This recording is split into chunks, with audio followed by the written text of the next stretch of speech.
నమస్తే welcome to ఎర్ర journalism part 14 నేను ఎస్ఎస్ లక్ష్మి ఇంటింటికో గోవు మగధ నినాదం ఇక టాపిక్ లోకి వెళదాం ఇవాల్టి ఎర్ర జర్నలిజం పార్ట్ 14 లో మొన్న America secretary of state mister Marco Rubio Bharat ని ఆర్ఎస్ఎస్ ని అలాగే మన రాని ఇష్టం వచ్చినట్టు మాట్లాడిన మాటలకు అసలైన సమాధానం నెక్స్ట్ ఎర్ర జర్నలిజంలో చెబుతాను అని నేను ఆనాడు చెప్పడం జరిగింది ఆ నేపథ్యంలో ఇవాల్టి ఎర్ర జర్నలిజంలో దానికి సంబంధించిన పూర్తి డీటెయిల్స్ చెప్పడానికి రెడీగా ఉన్నాం. భారతదేశం మతం ముసుగులో అకృత్యాలు చేస్తుంది అని అంటారు అమెరికా విదేశాంగ శాఖ మంత్రి.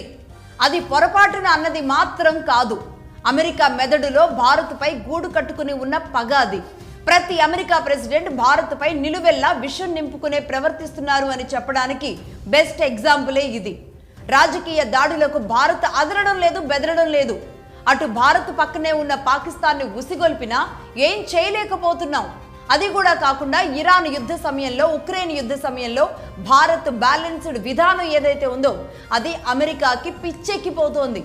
ఒక్క అమెరికా ప్రెసిడెంట్తో తప్ప భారత్ ఇజ్రాయెల్ ప్రధానితో, రష్యా ప్రధానితో, గల్ఫ్ రాజులతో, ఆఖరికి ఇరాన్ రాజుతో కూడా మాట్లాడుతూనే వచ్చింది. దీంతో అమెరికాకి నిజంగానే పిచ్చెక్కుతున్నట్టుగా కనబడుతుంది చూస్తుంటే. ఈ అక్కసుతో అమెరికా సెక్రటరీ ఆఫ్ స్టేట్ ఏమంటారు? భారత్ మత ఫ్యాసిస్ట్ దేశమట, భారత్లో శాంతి లేదట, వీసాలు రద్దు చేయాలి, అమెరికా రద్దు చేస్తుంది కాబట్టి మిగతా దేశాలు కూడా రద్దు చేసేయండి అని పిలుపునిస్తున్న ఆ దేశానికి, ఆ దేశంలో ఉన్న నాయకులకి ఆ దేశం చేసిన దుర్మార్గాలు చెప్పి కళ్ళు తెరిపించాలి. ఆ విషయాలన్నీ కూడా నేను మార్చి 27న చెబుతాను అని మొన్నటి వారం ఎర్ర జర్నలిజంలో చెప్పడం జరిగింది. అయితే నిన్న శ్రీరామనవమి కారణంగా ఈ ఎపిసోడ్ని ఇవాళకి పోస్ట్పోన్ చేయడం జరిగింది.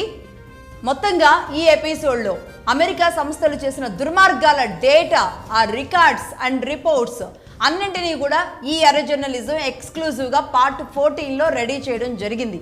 క్రిస్టియన్ అనే ఒక మతాన్ని అమెరికా ఎలా పెంచింది, దానికోసం ఎంతమందిని మట్టుపెట్టింది, మతం చాటున జరిగిన మారణ హోమాలు ఎన్నేళ్లుగా అటు అమెరికాలో ఇటు మిగతా దేశాల మీద పడి మతాన్ని విస్తరిస్తూ వస్తోంది, దానికోసం ఏమేమి నడిపిస్తూ వస్తోంది, అవన్నీ కూడా ఇప్పుడు చెప్తాను. అలాగే ఇప్పుడు భారతదేశంలో ఉన్న, తెలుగు రాష్ట్రాల్లో ఉన్న క్రిస్టియన్ల ఏజ్ అంటే ఆ మతం వయసు గురించి కూడా చెప్తాను. ఒక్క భారత్లోనే మతం గురించి మాట్లాడితే సెక్యులర్ వాదులకు అస్సలు నచ్చదు, ఒప్పుకోరు కూడా వాళ్ళు. ఎందుకంటే మతం మాటన జరిగిన అకృత్యాలు బయటకు వస్తాయి కాబట్టి వాళ్ళకి తెలుసు అవన్నీ. బయట దేశాల్లో ఓపెన్గా ఇదే మతం పేరుతో యుద్ధాలు జరుగుతూ ఉన్నాయి అని తెలుసు. ఇదే మతం మరో మతంపై మతం పేరుతో చెప్పి మరీ దాడులు చేస్తాయి. కానీ మన మతం మాత్రం మాట్లాడొద్దు. బాధించబడ్డ వాళ్ళు, ఆ కుటుంబాలను కోల్పోయిన వాళ్ళు కూడా మతం పేరు ఎత్తొద్దు అనే చట్టం ఎవరు తెచ్చారో ఈ భారతదేశంలో అర్థం కాదు. నిజాలు, బాధలు, కష్టాలు మాట్లాడొద్దా? హిందువులు మాట్లాడితేనేమో మత ద్వేషి అంటారు, మైనార్టీలు మాట్లాడితేనేమో అది హక్కు, చట్టం. మన దేశంలోనే ఈ పరిస్థితి నిజానికి. అందుకాదా పక్క దేశం వాడు నీ దేశం గురించి ఈ విధంగా మాట్లాడుతున్నాడు ఈ రోజు అని అడగాలనిపిస్తుంది. చరిత్ర తెలుసో తెలియదో మరి వీళ్ళకి నాకు అర్థం కావట్లేదు. ఏ మతంతో అయితే అమెరికా ప్రయాణం మొదలుపెట్టిందో, ఏ మతాన్నైతే యూరప్ క్రూరంగా వాడిందో, ఆ మతం ఎలా విస్తరించిందో అందరికీ తెలియాలి. పైకి కనబడినంత తెలుపు రంగు అంత శాంతిగా, ప్రశాంతతగా కాదు.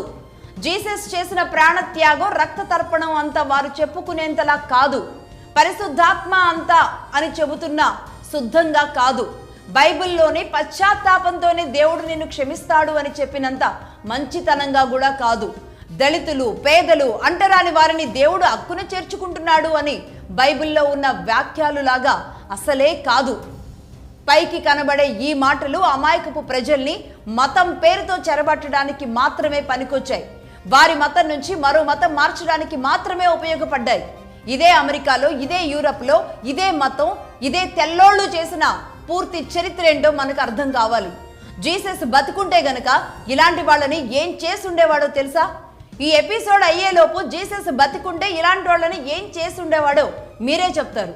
అందుకే ఇప్పుడు అప్పుడు కాదు, ఏకంగా ఒక 400 ఏళ్ల చరిత్రకి వెళదాం. ఒక 400 ఏళ్ళు వెనక్కి వెళదాం. అమెరికా దేశాన్ని ఆక్రమించిన యూరోపియన్లే తమ మతం విస్తరణ కోసం ఏమేమి చేశారో, మతం మారని వాళ్ళని ఎలా చంపుకుంటూ వచ్చారో మనకు అర్థం కావాలి. అది కూడా అమెరికా నుంచే మనం ప్రస్తుతానికి మొదలు పెడదాం. ముందుగా అమెరికాలో జరిగిన జాతి వివక్షలు ఎలా జరుపుకుంటూ వచ్చాయో చూద్దాం. పేరుతో జరిపిన ఈ జాతి వివక్ష పేరుతో జరిపిన మారణ హోమాలు ఎలా జరిగాయో తెలుసుకుందాం. అది 1930 నుంచి 1990. Ku Klux Klan KKK white rational religion organisation అంటే తెల్లవాళ్ళు క్రిస్టియన్లు ఒక మత సంస్థ పేరుతో అదే అమెరికాలో KKK అనే పేరుతో జరిపిన దాడులు ఇవి. Religious discrimination, racial discrimination, slave trading అంటే బానిసత్వం, ఇవన్నీ కూడా అమెరికా పేటెంట్లు. అంటే మతం కారణంగా చంపడం, నలుపు రంగు ఉన్నారు అని చంపేయడం, బానిసలుగా చేసి వాళ్ళని చంపేయడం, ఇలా ఇవన్నీ కూడా అమెరికా దేశాలు మొదలుపెట్టిన ఆటలే. ఆ లెక్కలేంటో కూడా ప్రతి ఒక్కటి మనం తెలుసుకోవాలి. అసలు ఇజ్రాయిల్లో క్రిస్టియన్ పుట్టుక, అలాగే మోజెస్ ఎవరు, జీసస్ ఎవరు, ఈ విషయాలు ఆ చరిత్ర గురించి మనం తర్వాత డీటెయిల్డ్గా చర్చిద్దాం. అసలు అప్పుడు జరిగిన సంఘటనలు ఏంటో కూడా మాట్లాడదాం. ప్రస్తుతానికి అమెరికాలో జరిగిన దౌర్జన్యాలు, దాడులు ఈ మతం పేరుతో ఎలా జరుగుతూ వచ్చాయో మాట్లాడదాం. నెంబర్ 1, మొదట మతం కంటే కూడా అమెరికాలో బానిస వ్యాపారం విచ్చలవిడిగా ఉండేది. అదే హ్యూమన్ ట్రేడింగ్ అంటారు. అమెరికాలో మాత్రమే ఉండేది అది హ్యూమన్ ట్రేడింగ్. అంటే మనుషుల్ని ఆఫ్రికా నుంచి కొనుక్కొని తెచ్చుకుని వాళ్ళు చచ్చిపోయేదాకా వాళ్ళతో పని చేపించుకోవడం. అంటే ఒక పశువుని కొని తెచ్చి దొడ్లో కట్టేసినట్టుగా ఉండేది వాళ్ళ బతుకులు. హెలెక్స్ హేలీ రాసిన రూట్స్ అనే బుక్లో ఈ పచ్చి నిజాలన్నీ కూడా ఉన్నాయి. దీని రిఫరెన్స్ కూడా మీరు చూడొచ్చు. తెలుగులో కూడా 7 తరాలు అనే బుక్తో దీన్ని రూట్స్ని అనువదించడం జరిగింది. 7 తరాలు అని తెలుగులో ఉంటుంది దీని పేరు. ఇలాంటి బానిసత్వానికి వ్యతిరేకంగా ఎవ్వరు ఎదురు తిరిగినా సరే వారికి అసలు బతుకు అంటే లైఫ్ అనేది ఉండేది కాదు. పాపం కనీసం సాటి మనిషి అని కూడా జాలి, దయ ఏమీ లేకుండా అత్యంత దుర్భరమైన జీవితాలు పాపం వాళ్ళు అలా ఉండేవి. అంత దారుణంగా వాళ్ళని ఒక పశువుల కంటే హీనంగా చూసేవాళ్ళు. అలాగే ఐ హ్యావ్ ఎ డ్రీమ్ అని నా దేశం అమెరికా దేశంలో జాతి, మత, బానిస వివక్ష ఉండకూడదు అని, తెల్ల జాతి నల్ల జాతి పిల్లలు కలిసి ఉండాలని, ఒకే పాఠశాలకు ఒకే చర్చికి వాళ్ళంతా వెళ్ళాలి అని ఇచ్చిన ఒక వ్యక్తి ప్రసంగం అమెరికా అంతా ఒక శక్తిగా ఎక్కడ మారుతుందో అని నిట్ట నిలువున ఆయన్ని చంపేశారు.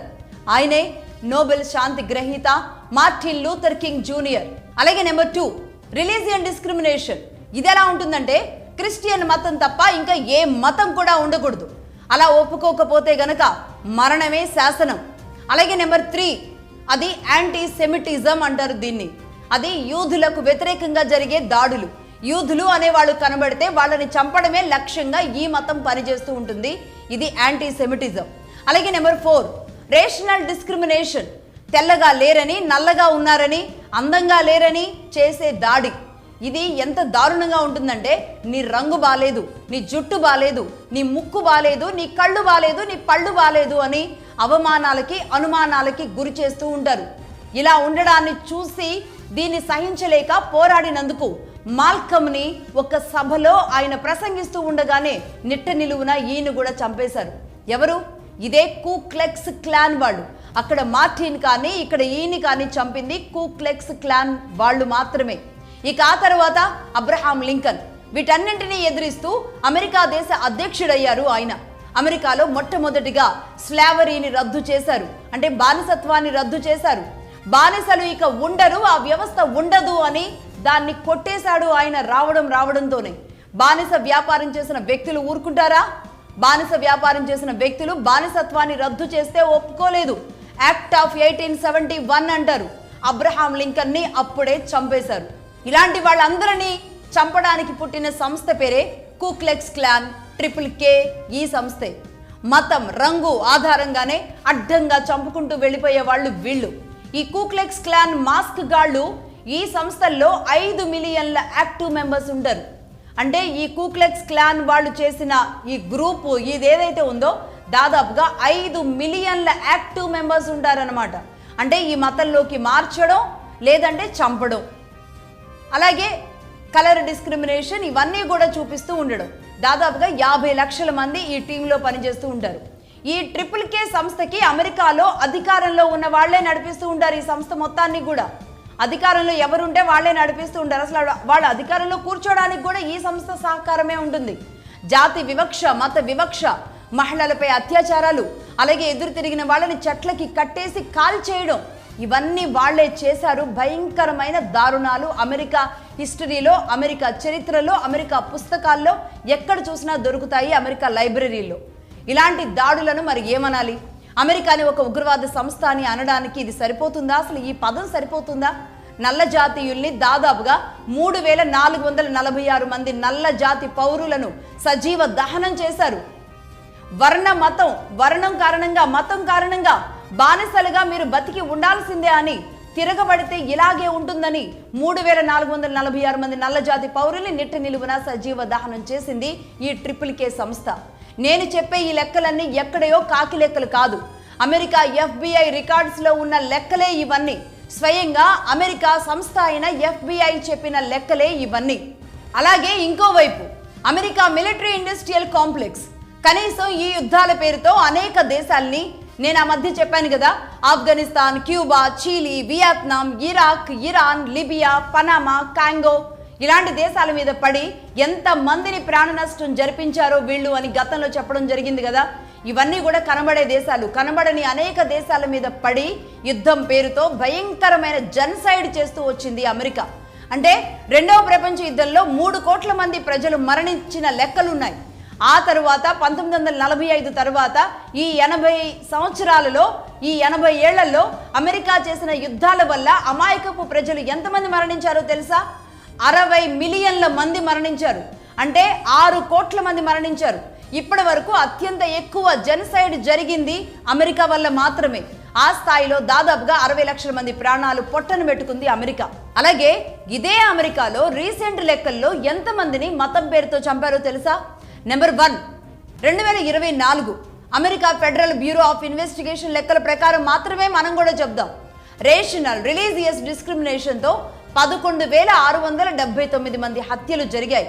అలాగే నెంబర్ 2, 2025లో రిలీజియస్ రేషనల్ డిస్క్రిమినేషన్తో 11,862 మందిని చంపేశారు.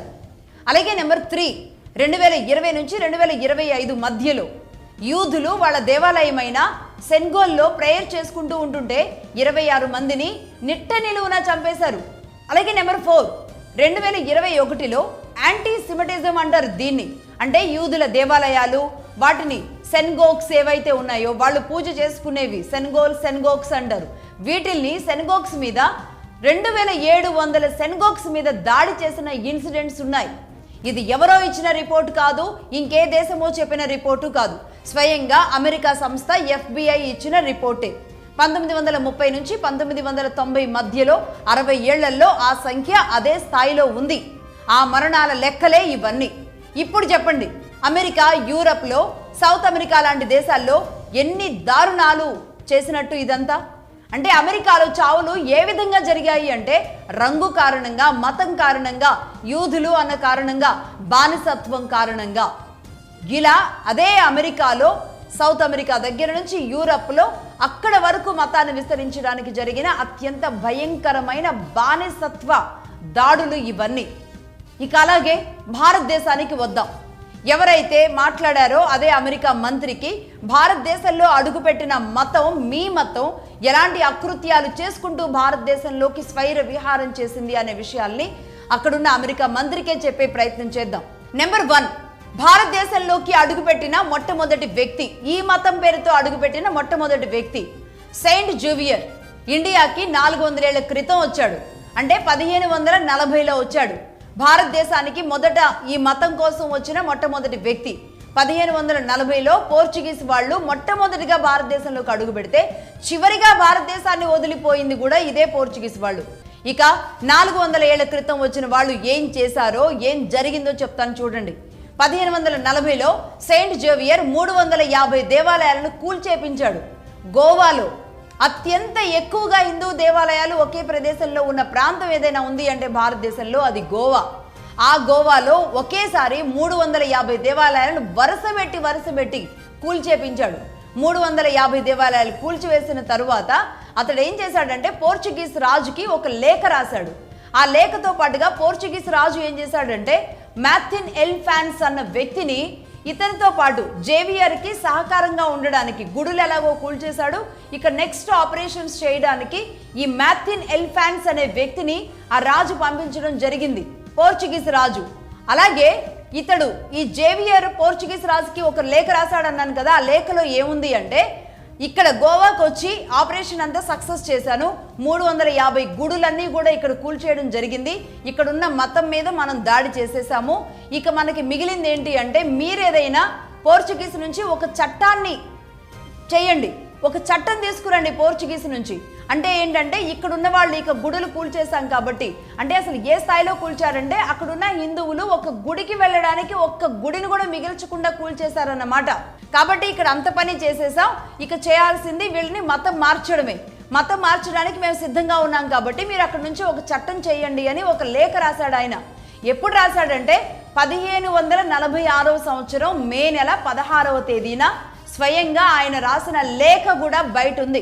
ఈరోజు మనకి ఆ డొమైన్లో దొరుకుతుంది. మేబీ నేను ఈ ఎపిసోడ్లో ఇవ్వడానికి మిస్ కావచ్చు, కానీ నెక్స్ట్ ఎపిసోడ్లో ఇచ్చే ప్రయత్నం చేస్తాను.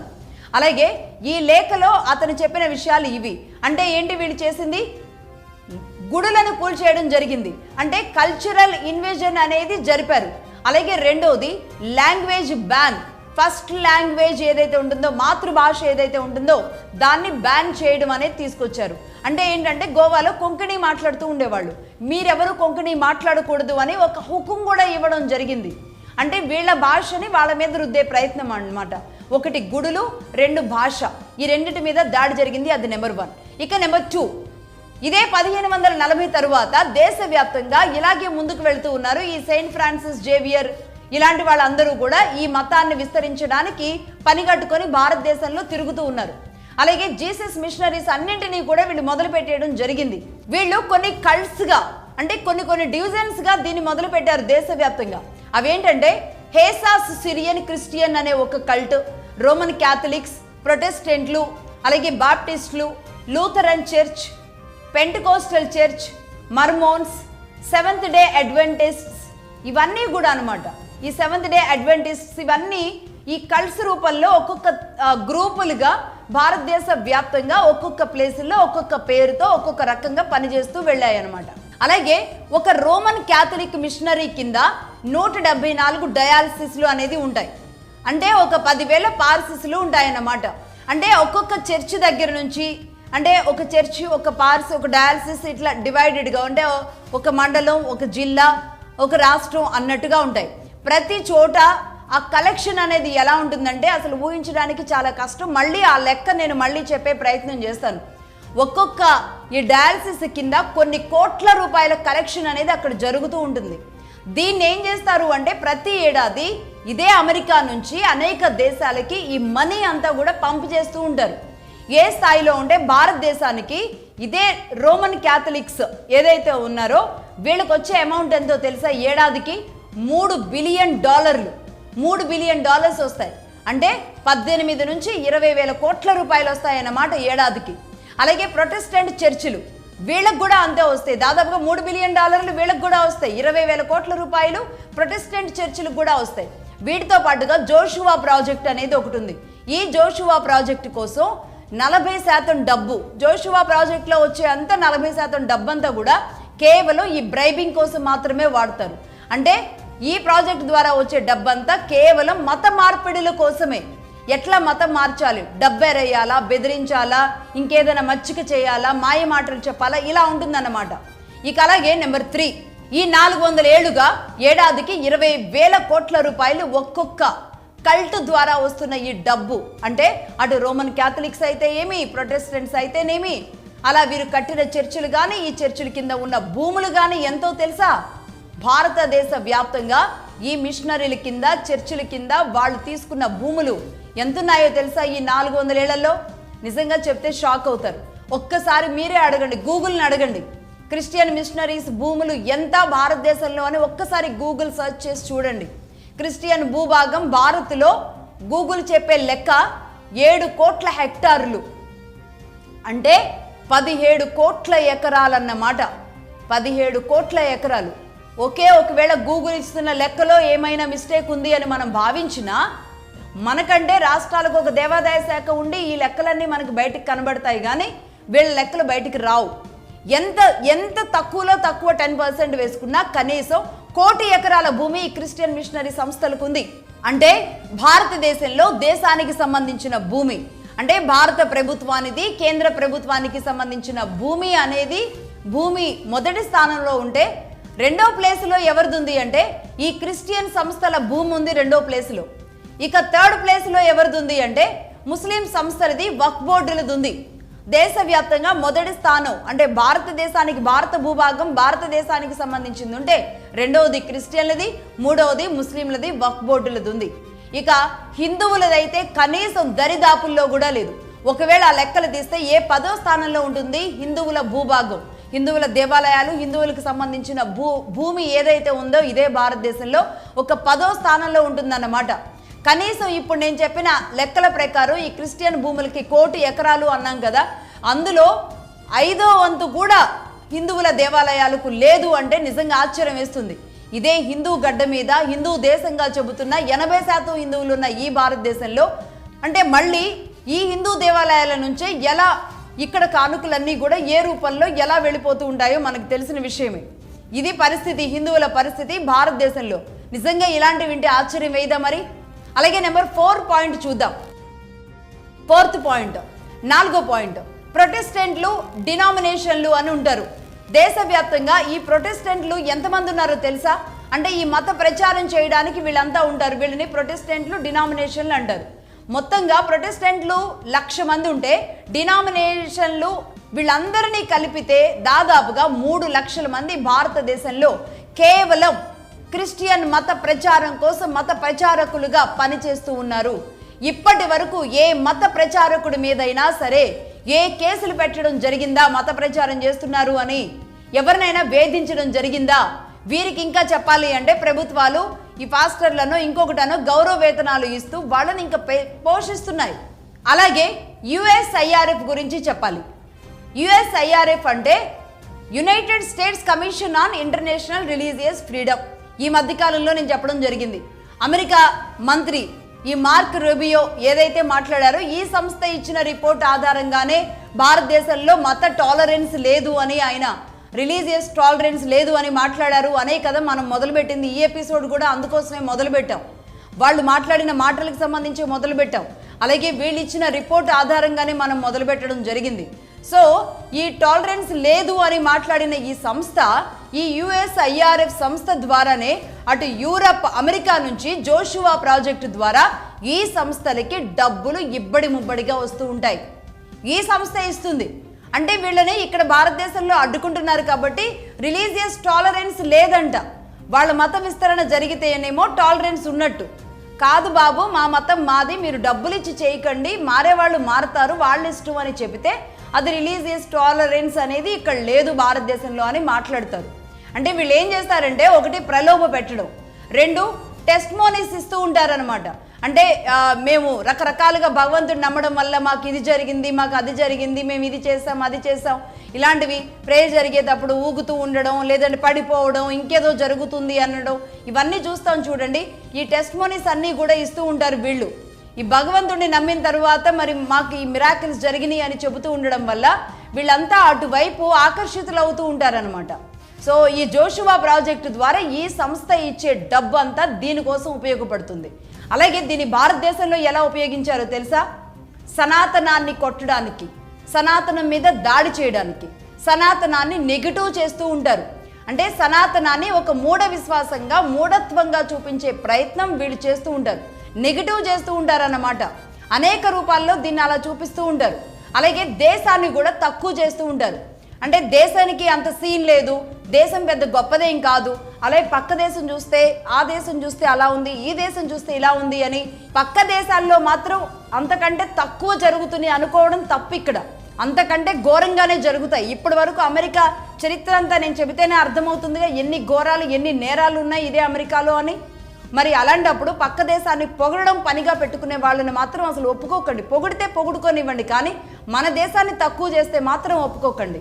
సో వీళ్ళంతా ఏం చేస్తారంటే ఇలా దేశాన్ని తక్కువ చేసి చూపిస్తూ ఉంటారు. ఇదొక విధానం.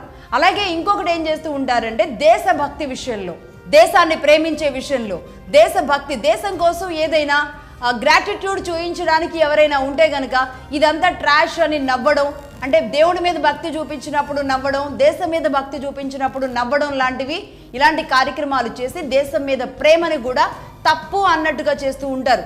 ఇక అలాగే నెంబర్ 5, ఇప్పటి వరకు చెప్పినట్టుగా ఈ విధంగా ప్రాక్టీస్ చేస్తూ భారతదేశంలో ఉన్న మతాన్ని, భారతదేశం మీద ఉన్న గౌరవాన్ని తగ్గిస్తూ వచ్చారన్నమాట.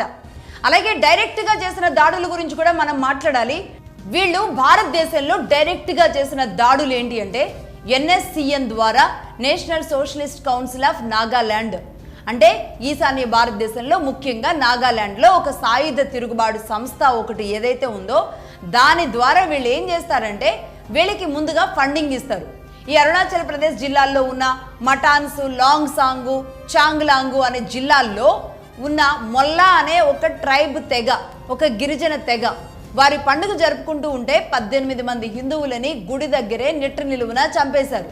అలాగే నెంబర్ 2, 2002లో నాగాలాండ్లో హిందూ ట్రైబ్స్ కమ్యూనిటీస్ అని ఈ ప్రాంతంలో కుక్కీ అని, కచారి అని ఇక్కడ కూడా ఒక రకమైన ట్రైబ్స్ ఉంటారు. వీళ్ళు కూడా హిందూ మతానికి సంబంధించిన వాళ్లే. సరే పేర్లు వేరైనా వాళ్ళ ఆచారం వేరైనా వీళ్ళంతా హిందూ మతానికి సంబంధించిన వాళ్లే.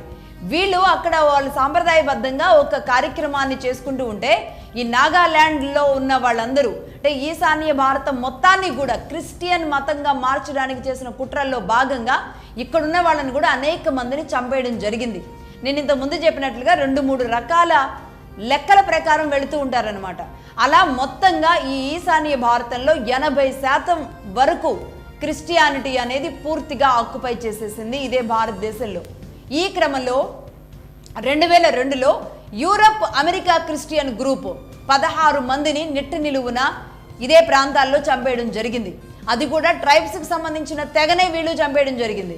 నెంబర్ 3, నాగాలాండ్లో కోహిమా అండ్ త్రిపుర ప్రాంతాల్లో క్రిస్టియన్ మిలిటెంట్ల సంస్థ వాళ్ళు దాడి చేసి 11 మంది చిన్నపిల్లల్ని చంపేయడం జరిగింది. ఆ మత సంస్థ మీద అప్పటికప్పుడే వాజ్పేయి గవర్నమెంట్ నిషేధం విధించింది.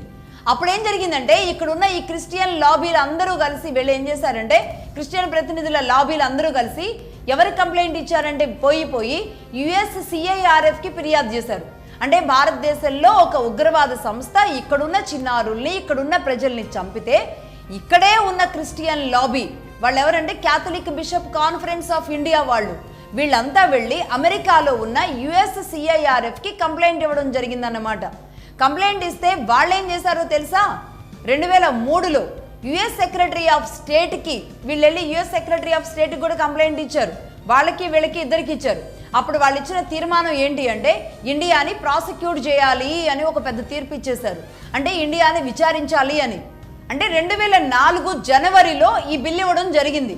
2004 మేలో ఎలక్షన్కి వెళ్ళడానికి ముందుగా ఒక 3 నెలల ముందుగా జనవరిలో ఈ బిల్లు తీసుకురావడం జరిగిందన్నమాట. అయితే ఇక్కడ బిల్లు రూపొందించారు, భారతదేశం రూపొందించిన బిల్లు ఇది. ఈ బిల్లులో తప్పులుంటే ఎక్కడ మాట్లాడుకోవాలి? ఇదే భారతదేశంలో మాట్లాడుకోవాలి. కానీ వీళ్ళు ఏం చేశారు అంటే ఈ all India Christian Congress AICC దగ్గరికి వెళ్ళి వీళ్ళందరూ AICC వాళ్ళందరూ కలిసి సెక్రటరీ జాన్ దయాళ్ అని ఉంటారు AICC సెక్రటరీ, వీళ్ళందరూ కలిసి వీళ్ళ ఆధ్వర్యంలో ఒక డెలిగేషన్ టీం అంతా అమెరికాకు బయలుదేరెళ్ళారు. అక్కడ ఉన్న ఇదే USCIRFకి మళ్ళీ కంప్లైంట్ ఇవ్వడం జరిగింది వీళ్ళు. ఇక ఈ USCIRF ఏం చేశారంటే ఇండియాలో వైలెన్స్ జరుగుతుంది అని ఒక స్టేట్మెంట్ ఇచ్చేశారు.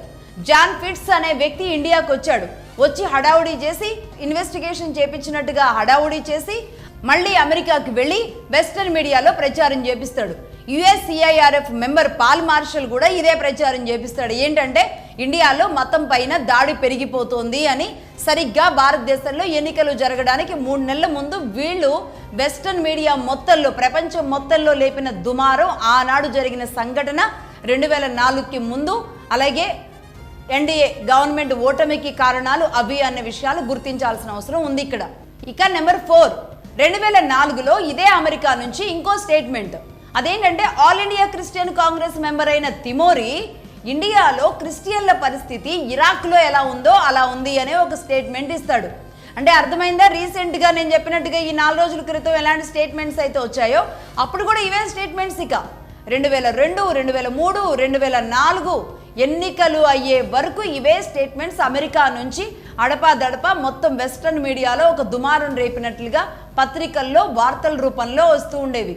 భారతదేశానికి రిలీజియస్ టాలరెన్స్ లేదు, అక్కడ మత పిచ్చి ఉంది అని భయంకరమైన ప్రచారం చేయడానికి వాళ్ళు చేసిన అతిపెద్ద కుట్ర అన్నమాట. ఇక ఆ తర్వాత 2004 దగ్గర నుంచి ఒక 10 ఏళ్ల పాటు అసలు చడీ చప్పుడు లేదు.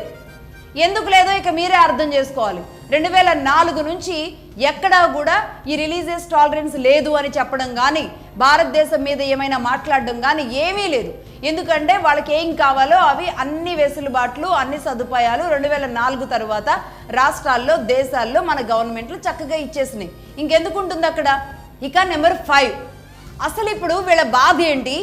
America secretary of state Rubio ఎందుకు మళ్ళీ కొత్తగా ఈ వ్యాఖ్యలు చేశారు అనేది మనందరికి అర్థం కావాలి. దీనికి 1961కి వెళ్ళాలి. అప్పుడు ఏంటంటే ఒక ప్రచన్న యుద్ధం జరుగుతున్న సమయంలో USAID అని ఒక మిషన్ని ఏర్పాటు చేశారు. అయితే దీన్ని ఏం చేశారంటే రీసెంట్గా మన భారత ప్రధాని మోడీ గారు ఈ USAIDని క్యాన్సిల్ చేసేశారు. ఎందుకు క్యాన్సిల్ చేశారు అనేది నేను చెబుతాను, ఏం జరిగిందో కూడా చెబుతాను. మూడోసారి అంటే ఆయన గెలిచిన తర్వాత మూడోసారి రీసెంట్గానే దాన్ని క్యాన్సిల్ చేయడం జరిగింది. అయితే ఈ సంస్థ ఎలా ఉంటుంది నేను మళ్ళీ చెప్తాను. ఏ సంస్థగా మారింది తెలుసుకోవాలి. ఇది పైకేమో సేవ చేస్తున్నట్టుగా కనబడుతూ ఉంటుంది, సేవా కార్యక్రమాల్లో ఉన్నట్టుగా ఉంటుంది. కానీ చేసేదంతా మత ప్రచారం, మత విస్తరణ చేస్తూ ఉంటుంది అండర్ గ్రౌండ్లో. ఇది చేస్తూ ఉండడం మీద ఒక విద్వేషాలు రెచ్చగొట్టడం, వాళ్ళు అనుకున్న పార్టీలందరికీ కూడా ఫండింగ్ ఇవ్వడం. నేను ఇంతకుముందు చెప్పాను కదా 3 పారామీటర్స్లో, దేశభక్తి లేకుండా ఉండడం, సనాతనం మీద నెగిటివ్ చేయడం, దేశాన్ని తక్కువ చేయడం, ఇలా చేస్తూనే అలాగే ఇక్కడున్న న్యూట్రల్గా ఉన్న వాళ్ళు, లేదంటే ఇక్కడ మతాన్ని నమ్మని వాళ్ళు, జర్నలిస్టులో, లేదంటే రాజకీయ పార్టీలో వీళ్ళందరికీ ఇబ్బడిముబ్బడిగా డబ్బు పంపింగ్ చేయడం, ఇవన్నీ చేస్తూ ఉంటారు. అలాగే సెక్యులర్ అని మాట్లాడుతూ ఉంటారు కదా, వీళ్ళందరికీ కూడా ఫండింగ్ చేస్తూ ఉంటారు. అలా వీళ్ళందరినీ పెంచి పోషిస్తూ దీన్ని అలా స్లోగా ఒక సివిల్ వార్ వైపు క్రియేట్ చేసేలాగా చేస్తారు. అది ఏ దేశంలో అయినా సరే. ఇక ఆ తర్వాత వాళ్ళ టార్గెట్ నెక్స్ట్ పీక్స్ ఉంటుందన్నమాట. ఆ తర్వాత మిలిటరీ క్యూ చేసేస్తారు. అలాగే ఇక్కడ రెజ్యూమ్ చేంజ్ చేయడానికి అది ఏ దేశంలో అయినా సరే అలా వాళ్ళ ప్లాన్ ఆఫ్ యాక్షన్ ఉంటుంది. అలాగే భారత్లో కూడా ఈ USAID మిషన్ ఏదైతే పెట్టారో దాని ద్వారా చాలా పెద్ద ప్లానే వేశారు. ఇదేం చేశారంటే 98కి వచ్చే వరకు దీన్ని కొత్త పేరుతో తీసుకొచ్చారు. అదే ఇప్పటి వరకు నేను చెబుతున్నది, ఆ ఎపిసోడ్లో కూడా చెప్పింది అదే USCIRF అని 1998లో పెట్టుకున్నారు. దాన్ని ఇప్పుడు భారతదేశంలో క్యాన్సిల్ చేయడం జరిగింది. ఈ సంస్థ విస్తరణ కోసం ఇక్కడ ముందుకు వెళ్ళడానికి వీల్లేదు అని రీసెంట్గా మోడీ గవర్నమెంట్ దీన్ని క్యాన్సిల్ చేయడం జరిగింది. అయితే 98లో వీళ్ళు ఇంకో కుట్ర కూడా చేశారు. ఈ USAIDకి ఒక క్రిస్టియన్ నేమ్తో డైరెక్టర్ ఉండేవాళ్ళు. అయితే ఇదంతా డౌట్ వస్తుందని వాళ్ళు ఏం చేశారంటే 98లో డౌట్ రాకుండా పేరు మార్చడంతో పాటుగా హిందూ పేరు సౌండ్ వచ్చేలాగా భారతదేశంలో పెట్టుకున్నారు. USAID ఆ తర్వాత USCIRFగా మారి ఆ తర్వాత ఆ వ్యక్తి పేరు, డైరెక్టర్ పేరు కూడా రాజీవ్ షా అనే వ్యక్తిని డైరెక్టర్గా పెట్టుకోవడం చేశారు. సో ఆ తర్వాత ఇవన్నీ స్లోగా బయటకు వచ్చిన తర్వాత క్యాన్సిల్ చేయడం జరిగిందనమాట. US secretary of state mark Rubio మొన్న మాట్లాడిన దానికి, ఆ కడుపు మంట తీర్చుకోవడానికి, వాటన్నింటికి ఆయన భారత్ మీద ఏడవడానికి, రా అండ్ RSS మీద ఏడవడానికి గల కారణాలన్నీ కూడా ఇవే. ఇక నెంబర్ 6, ఆ తర్వాత అమెరికా కుట్రలు ఇలా చేస్తూ ఉండగానే దీనికి సపోర్ట్ చేస్తున్నది ఎవరో తెలుసా? Britain, UK. 1991లో రాజీవ్ గాంధీ హత్య జరిగిన తర్వాత మ్యాక్స్ మేడన్ అనే వ్యక్తి, అతను ఎవరంటే క్రిస్టియానిటీ సాలిడారిటీ అనే ఒక సంస్థకి చైర్మన్. అంటే ఇది క్రిస్టియన్ సంస్థ, పేరులోనే అర్థమవుతుంది కదా. అయితే ఈయన ఒక బ్రిటన్ పార్లమెంటులో మెంబర్, ఒక MP బ్రిటన్ పార్లమెంట్లో. ఆయన ఏమంటాడు అంటే భారతదేశం గురించి బ్రిటన్ పార్లమెంట్లో మాట్లాడతాడు. ఏమనంటే ఇక్కడ క్రిస్టియానిటీని ముందుకు వెళ్ళనివ్వడం లేదు భారతదేశం ఎప్పుడు ఎల్లకాలం అలాగే ఉంటుందనుకుంటుందా? సోవియట్ దేశాలన్నీ విడిపోలేదా? భారతదేశం మాత్రం విడిపోకుండా ఉంటుందా? సోవియట్ విచ్ఛిన్నం ఎలా చేశామో అలాగే భారతదేశం విచ్ఛిన్నం కూడా చేయగలము అని పార్లమెంట్ సాక్షిగా ఆయన శపథాలు చేశారు. బ్రిటన్ పార్లమెంట్ సాక్షిగా ఈ సంస్థ చైర్మన్, బ్రిటన్ MP ఓపెన్గా ఈ ఛాలెంజ్ 1998లో చేశారు. అంటే మరి వారికి ఎంత ధైర్యం. అలాగే ఇతను AICC మెయిన్ మెంటర్ కూడా, ఆల్ ఇండియా క్రిస్టియన్ కమ్యూనిటీ ఏదైతే ఉందో దానికి మెంటర్ కూడా. అలాగే నెంబర్ 7, 2001 సంవత్సరంలో 4 బ్రిటిష్ ఎంపీలు ఎవరైతే ఉన్నారో ఈ CSW ఆర్గనైజేషన్తో సన్నిహితంగా ఉన్న వాళ్ళు, వీళ్ళందరూ కూడా వీళ్ళ క్రిస్టియన్ సాలిడారిటీ ఏదైతే ఉందో ఈ సంస్థకు ఉన్న వీళ్ళందరూ బ్రిటిష్ పార్లమెంట్లో 4 ఎంపీలు ఉన్నారు. ఇందులో భారత్ మీద వీళ్ళంతా ఒక్కొక్క రోజు ఒక్కొక్క ప్రశ్న వేస్తూ భారత్ని బ్రిటన్ పార్లమెంట్లో ఇబ్బంది పెడుతూ మాట్లాడారు. 98లో భారత్కు సంబంధించి వీళ్ళు 4 ప్రశ్నలు బ్రిటన్లో లేవనెత్తారు. భారతదేశంలో రిలీజియస్ ఫ్రీడమ్ లేదు అని, క్రిస్టియన్ టెర్రరిస్ట్ యాక్టివిటీస్ని బ్యాన్ చేస్తున్నారు అని. అసలు అట్లా ఎట్లా చేస్తారు అని, టెర్రరిస్ట్ అని ఆ పదంలోనే ఉంది కదా, మరి బ్యాన్ చేయక ఏం చేస్తారు? వీళ్ళు క్రిస్టియన్ సాలిడారిటీ వరల్డ్ని విస్తృతం చేసుకోవడానికి భారతదేశానికి ఉన్న ఇబ్బందులు ఏంటి అని వాళ్ళు అడుగుతారు. అంటే ఈ క్రిస్టియానిటీని ముందుకు ఎందుకు భారతదేశం వెళ్ళనివ్వడం లేదు అని బ్రిటన్ ప్రభుత్వం ప్రశ్నిస్తుంది అమెరికాకి అండగా భారతదేశాన్ని 2007లో. ఇంకా అన్నిటికంటే కూడా ఇక్కడ ఇంకో విషయం చెప్పాలి. స్టీఫెన్ క్రాప్ అన్న ఒక వ్యక్తి, ఇతడు కూడా బ్రిటన్ ఎంపీ. అలాగే ఈ క్రిస్టియన్ సాలిడారిటీ వరల్డ్ ఏదైతే ఉందో దీనికి ఇతడు ఒక అడ్వైజర్ కూడా. ఇతడు కూడా ఇదే పార్లమెంట్లో ప్రశ్నిస్తాడు. ఇక అలాగే నెంబర్ 8, త్రిపురలో పీపుల్ డెమోక్రటిక్ ఫ్రంట్ అనే ఒక మిలిటెంట్ ఆర్గనైజేషన్కి యూకే నుండి భారీగా ఫండ్స్ వెళ్ళేవి. 1820లో పుట్టిన USPG అనే సంస్థ నుంచి, అది కూడా యుఎస్లోనే పుట్టడం జరిగింది ఈ సంస్థ కూడా. ఈ సంస్థ ఏం చేసేదంటే బానిస వ్యాపారం చేసేది. ఈ సంస్థ ఓపెన్గా USPG అనే సంస్థ ఏం చేసేది అని మీరు గూగుల్లో కొట్టి చూడండి. వీళ్ళు బానిస వ్యాపారం చేసేవాళ్ళు, స్లేవ్ ట్రేడింగ్ చేసేవాళ్ళు వీళ్ళు. నేను ఇంత స్టార్టింగ్లో చెప్పాను కదా, ఇది చేసేవాళ్ళు. వీళ్ళ ప్లాన్ ఏంటి అంటే భారతదేశాన్ని 2 ముక్కలు చేయడం.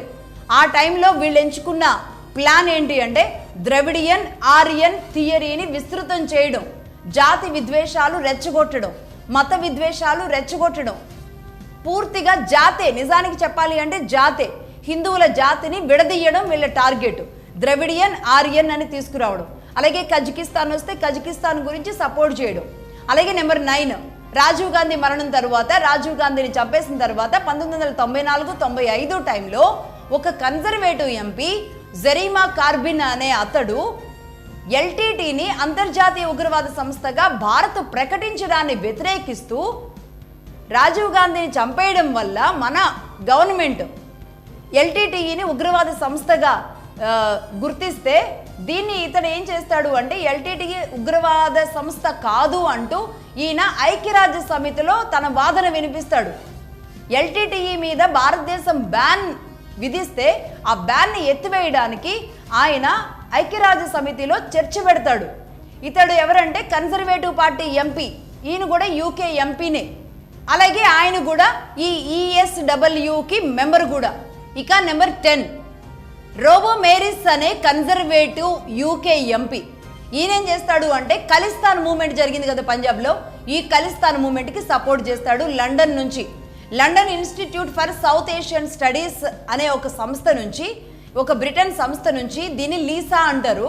వీళ్ళు ఏం చేస్తారు అంటే ఈ మూమెంట్, ఖలిస్తాన్ మూమెంట్ ఏదైతే ఉందో దానికి వీళ్ళు ఫండింగ్ చేస్తూ ఉంటారు, దీనికి మనీ పంప్ చేస్తూ ఉంటారు. దీనికి బ్రిందన్ వాలా అన్న ఒక వ్యక్తి ఉంటాడు, బ్రిందన్ వాలే అనే ఒక వ్యక్తి ఉంటాడు. ఇతడు ESW క్రిస్టియన్ సాలిడారిటీ వరల్డ్ ఏదైతే చెప్తున్నామో దీన్ని వరల్డ్ వైడ్గా ఏదైతే ఉందో దీనికి ఇతడు, ఈ బ్రిందన్ వాలే అన్న అతను ఒక ఫిలాసఫిస్ట్ అన్నమాట. దీనికి కావాల్సిన ఫిలాసఫీ అంతా వీళ్ళే ఇస్తారు. ఇందులో ఈ సంస్థలో ఇతను ఉంటాడు. అతడే మళ్ళీ ఈ ఖలిస్తాన్ మూమెంట్కి సపోర్ట్ చేస్తూ ఉంటాడు. అంటే భారతదేశాన్ని ఎన్ని రకాలుగా చీల్చాలనుకున్నారు అంటే పంజాబ్లో ఖలిస్తాన్ పేరుతో, అలాగే ద్రవిడియన్ ఉద్యమంతో ఇటు, ఆరియన్ ఉద్యమం అన్నట్టు. అంటే ఆల్రెడీ హిందుస్థాన్ అని మనం పాకిస్తాన్ అని 2గా చీలింది కదా, ఈ ఉన్న భారత్ను కూడా ఎన్నో ముక్కలు చేయడానికి జరుగుతున్న కుట్ర సారాంశమే ఇది. ఇది మొత్తం కంప్లీట్ అయ్యే వరకు మనం అర్థం చేసుకోవాల్సింది అది. ఇక నెంబర్ 11, అదేంటంటే the International Fellowship of Evangelical Mission Theologians. ఇది స్విట్జర్లాండ్ బేస్డ్ సంస్థ. అంటే ఇది ఎలా ఉంటుందంటే మానవ పరిణామంలో హిందువులు వేరు, దళితులు వేరు. ఈ సిద్ధాంతాన్ని భారతదేశం మీదకి వదలడానికి ఉపయోగించిన సంస్థ ఈ సంస్థ.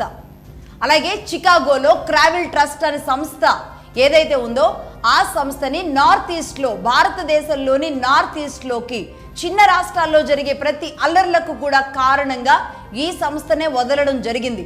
వీళ్ళు హిందువులను దళితులను వేరు చేసేసి ఈ లీసా సంస్థ ఏదైతే ఉందో యూకేకి సంబంధించిన సంస్థ, ఈ ఆర్గనైజేషన్ ఐడియాలజీని, ఫండింగ్ని అన్నింటినీ కూడా భారతదేశం మీదకి రుద్దుతున్నది ఈ సంస్థే, వీళ్ళే, రైట్. అలాగే చివరిగా నెంబర్ 12, ఇదేంటంటే stock home anthropological and India, ఇది స్వీడన్ బేస్డ్గా నడుస్తూ ఉంటుంది ఈ సంస్థ. వీళ్ళు ఏం చేస్తారు అంటే ఫిలాసఫీని ఫండింగ్ అంతా కూడా సమకూరుస్తూ భారతదేశంలో ఒక అల్లర్ను క్రియేట్ చేస్తూ ఉంటారు. వీళ్ళు అంటే మన డిఎన్ఏ వేరు, మన కులం వేరు, మన రంగు వేరు అంటూ ఈ కులాలను, దళితులను సంబంధాలు లేవు అంటూ వేరు చేస్తూ ఉంటారు. హిందువులలో మాత్రమే వీళ్ళు తీసుకొస్తారు ఈ చీలిక. హిందువుల్లోనే ఇన్ని చీలికలు, ఇన్ని తెగలుగా తీసుకొస్తూ ఉంటారు. అంటే ఏ స్థాయిలో తీసుకొస్తూ ఉంటారు అంటే వీళ్ళు వాళ్ళ దేశంలో రంగులు వేరు, రూపం వేరు, అందం వేరు అని ఎలా అయితే తీసుకొచ్చారు అంటే నిజానికి దళితులు అని అనడానికి అసలు అమెరికా అండ్ ఈ దేశాలకి ఏమాత్రం కూడా అర్హత లేదు భారతదేశంలో ఉన్న వాళ్ళని అనడానికి. ఎందుకంటే బానిసత్వం లేకపోతే, బానిసత్వంగా వాళ్ళ ముందు ఎవరూ లేకపోతే భరించలేని వాళ్ళు, బానిసత్వానికి మద్దతుగా మాట్లాడిన వాళ్ళని నిట్ట నిలువున చంపేసిన వాళ్ళు ఇక్కడ హిందువుల్లో ఉన్న వాళ్ళని, హిందువులుగా ఉన్న వాళ్ళని ఎన్ని రకాలుగా మ్యానిపులేట్ చేసి ఇంకా వినకపోతే చంపేసి ఇలా హిందువుల్లో ఉన్న వాళ్ళనే మతం మార్చారు. 400 ఏళ్లుగా ఇప్పుడు ఉన్న ప్రతి క్రిస్టియన్ కూడా హిందువే. ఇదే భారతదేశంలో ఉన్న హిందువులే వీళ్ళంతా. భారతదేశంలో ఇదంతా జరిగేటట్టుగా ఒక అభూత కల్పనను సృష్టించారు. ఇక్కడ గొడవలను క్రియేట్ చేసి ఇక్కడ విభేదాలు తీసుకొచ్చి మన మధ్య మనకే గొడవలు పెట్టడానికి కారణమయ్యారు వీళ్ళంతా. నిజానికి ఇప్పటి వరకు నేను చదివిన వీళ్ళ పేర్లు కానీ, ఈ సంస్థల పేర్లు కానీ మనకి వినడానికి, పలకడానికి కష్టంగా, కొత్తగా ఉన్నా నిజానికి ఆ సంస్థల్లో పనిచేసే ఈ మిషనరీలకు, చర్చిలకు వీళ్ళందరికీ అలవాటుగానే ఉంటుంది ఈ సంస్థల పేర్లు చదవడం. ఇదంతా అందరికీ తెలిసిన విషయమే. దీని వెనుక, ఈ పేర్ల వెనుక దాగి ఉన్న లక్ష్యం అంటే పేర్లే కష్టంగానే వీళ్ళ వెనుక దాగి ఉన్న లక్ష్యాలు మాత్రం అతి సునాయాసంగా భారతదేశంలో నడిచిపోయాయి. ఎందుకు అంటే నేను చెప్పిన దాదాపుగా 1 కోటి ఎకరాల భూ భాగస్వామ్యం ఏదైతే ఈ క్రిస్టియన్ మిషనరీలకు ఉందో దాన్ని బట్టి అర్థం చేసుకోవచ్చు ఏ స్థాయిలో ఇక్కడ విచ్చలవిడిగా ఈ భూమిని ఎలా కొల్లగొట్టారో, భారతదేశ భూమిని అనేది తెలుసుకోవచ్చు. ఇంకొక విషయం కూడా ఇక్కడ చెప్తాను. రీసెంట్గా జరిగిన విషయం, కర్ణాటకలో ఈ మధ్య కాలంలో జరిగిన ఒక ఇష్యూ చెప్తాను. అది లింగాయత్తులు ఉంటారు, కర్నూలు అండ్ అటువైపు కూడా ఉంటారు, బీదరు అలాగే కర్ణాటక ప్రాంతాల్లో ఉంటారు ఎక్కువగా. ఈ లింగాయత్తులు ఎవరైతే ఉంటారో వీళ్ళని సపరేట్ చేసి ఒక మతంగా గుర్తిస్తాము అని కాంగ్రెస్ గవర్నమెంట్ మొన్న ఎలక్షన్లకు ముందు మాట ఇవ్వడం జరిగింది. అలాగే వీళ్ళని మైనారిటీ హోదా కూడా ఇస్తామని చెప్పింది. అంటే ఈ విధంగా అన్నమాట, కాంగ్రెస్ గవర్నమెంట్ రూపాల్లో ఇలా మతాల మధ్య మైనారిటీలు ఇస్తాం, మీకు ఈ కులానికి కార్పొరేషన్ ఇస్తాం, మిమ్మల్ని ఇలా గుర్తిస్తామని చెప్పి ఈ హిందువుల్లో ఉన్న వాళ్ళనే ఫస్ట్ చీలికలు తీసుకొచ్చేస్తారు. ఎందుకంటే అనేక రకాలుగా అది కులం ఏదైనా సరే బలంగా వేళ్ళూనికి పోయి ఉన్నది సనాతనంలో, అనేక కులాలు కలిసి ఉన్నదే సనాతనం. దీనిని వీళ్ళు టార్గెట్ చేసుకుని నడిపిస్తారు. ఇదే ఎగ్జాంపుల్ రీసెంట్గా కర్ణాటకలో జరిగిందే బెస్ట్ ఎగ్జాంపుల్ అనమాట. కానీ ఇదే హిందువుల్లో ఇన్ని రకాలుగా చీలికలు తీసుకొస్తారు అనేది మనం గుర్తించగలగాలి. ఈ చీలికలు ఏ స్థాయికి వెళతాయి, భారతదేశంలో ఇప్పటి వరకు జరిగింది అదే అన్న విషయాన్ని మనం గుర్తించాలి. ఈ చీలిక తీసుకురావడం మాత్రమే వీళ్ళ లక్ష్యం. కాబట్టి అది ద్రవిడిస్తాన్ అంటారు, పాకిస్తాన్ అంటారు, హిందుస్థాన్ అంటారు, ఖలిస్తాన్ అంటారు. ఏదో ఒక ఉద్యమం రావాలి, అల్లర్లు జరగాలి, ఆందోళనలు జరగాలి, ఇది ప్రపంచ దేశాలు మాట్లాడుకోవాలి, భారతదేశంలో ఏదో జరుగుతుంది అని అందరూ చర్చించుకోవాలి, ఇక్కడ ఉన్న పార్టీలు దీన్ని పెద్ద చేయాలి. ఇవన్నీ జరిగేదంతా కూడా ప్రతి దాని వెనుక లక్ష్యం ఒకటే ఉంటుంది, చీలిక తీసుకురావాలి. ఫస్ట్ మనుషుల్లో చీలిక తీసుకురావాలి. మనుషులు దేని వేళ్లతో అయితే ఉన్నారో, సనాతనం అనే వేళ్లతో ఎక్కడైతే ఉన్నారో ఫస్ట్ ఆ వేర్లను దూరం చేయాలి. ఆ తర్వాత మనుషులు విభజించాలి, ఆ తర్వాత ప్రాంతాన్ని విభజించాలి, ఆ తర్వాత మన చేతుల్లోకి తెచ్చుకోవాలి. ఇది ఈ విధంగా కుట్ర జరుగుతూ ఉంటుంది.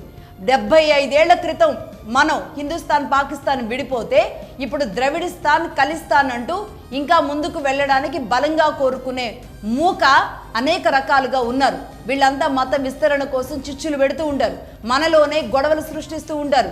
వారు అనుకున్న గేమ్ని 400 ఏళ్లుగా ఎట్లా ఆడుతున్నారో, వాళ్ళ ఆట ఎలా ఆడించుకుంటూ వచ్చారో, వాళ్ళకి మద్దతు ఇస్తున్న వాళ్ళు, వాళ్ళకి సపోర్ట్ చేస్తున్న వాళ్ళు, తిరగబడితే ఏదో జరుగుద్ది అని భయపడుతున్న వాళ్ళు, ఇలా జరిగింది.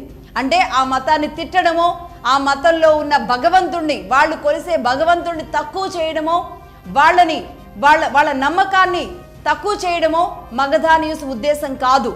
జరిగిన కుట్ర ఏంటి ఈ జనరేషన్కి తెలియకపోవచ్చు. 400 ఏళ్ల క్రితం ఈ మతంలోకి మారిన మీ తాతలో, ముత్తాతలో, నానమ్మలో, అమ్మమ్మలో ఎంత మదనపడి, ఎంత బాధపడి, ఇష్టమున్నా లేకపోయినా ఈ మతంలోకి మారుంటారో మీరు అర్థం చేసుకోవాల్సిన అవసరం ఉంది. కాబట్టే ఇంకా నరమేధాలు భయంకరంగా జరిగినాయి, గుడులను భయంకరంగా కొల్లగొట్టారు. అవన్నీ ఎలా ఉంటాయో నేను నెక్స్ట్ చెబుతాను. ఇప్పటి వరకు చెప్పింది మాత్రం జస్ట్ శాంపిల్ మాత్రమే. నెక్స్ట్ ఈ క్రూరమైన ఘోరమైన దాడులు చాలానే ఉన్నాయి. బట్ అన్నింటికీ సంబంధించి మగధ న్యూస్ నెక్స్ట్ 400 ఏళ్ల చరిత్ర పార్ట్ 2 ఎర్ర జర్నలిజం 15లో మళ్ళీ కలుద్దాం. అప్పటి వరకు చూస్తూనే ఉండండి Magadha news. This is Lakshmi signing off.